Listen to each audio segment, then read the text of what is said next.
മലപ്പുറം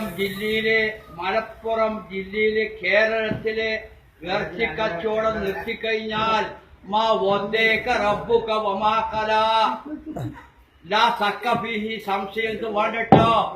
ഇറച്ചി കച്ചവടക്കാർ ജീവിക്കുന്നത് തടഞ്ഞു കഴിഞ്ഞാൽ പുല്ലുമാ കസബത്ത്.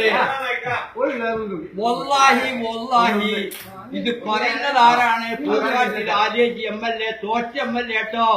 Nothing, no problem. Already every time attention please Malappuram. Already every time attention please Malappuram. ഒലിയത്ത് നടക്കും. ഏത് സംഗതി മുസ്ലിമീങ്ങൾക്ക് അറിവുള്ളോ അത് നടത്തും. അതിന് യാതൊരു പേടിയില്ല, ജാതി മതത്തിലില്ല. ഹിന്ദു മുസ്ലിം ഇന്ത്യ കേരളത്തിൽ ആ പ്രശ്നമില്ല. ഞങ്ങള് കഴിക്കുന്നു, മറ്റോനും കഴിക്കുന്നു, ഞങ്ങൾ സൗഹാർദ്ദമായിട്ട് നീങ്ങുന്നു. അതില്ലാതെ ആക്കണ്ട. ഇത് പറയുന്നത് very importance, very careful. Pookatti രാജേജി MLA മറക്കണ്ട. ഈ രാജ്യത്ത് അറവ് കച്ചവടം നിർത്തിക്കഴിഞ്ഞാൽ ലക്ഷക്കണക്കിന് ആളുകളാണ് പട്ടിണിയിൽ വരാൻ പോണ്ടത്. ജീവിക്കണം. തിന്നുന്ന സാധനം ഞങ്ങള് ഒരു കാലത്തും കളിയില്ല. ഞങ്ങൾ ഈ ഗവൺമെന്റിനോട് എതിരില്ല.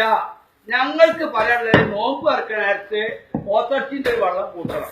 അത് ഞങ്ങളെ നിർബന്ധാണ്. ഞങ്ങള് നിസ്കാരത്തില് പാസ്റ്റേഴ്സ് തോന്നുണ്ടോ നോൻപറക്കുമ്പോ പോത്തച്ചി ഞങ്ങൾക്ക് നിർബന്ധാണ്. ऑलरेडी एवरी टाइम दोस्तों क्या बात है ना, हमारा इंडिया में कोई तकलीफ खाने के लिए नहीं. बीफ खाएगा तो क्या, कोई तकलीफ नहीं. बीफ खाएगा. कुल्लुम अरबी कलाम हक्कल माफी मुश्किला. कुल्लुम नफर कलाम वल्लाही लाजिम हक्कल माफी मुश्किला. Do not forget that.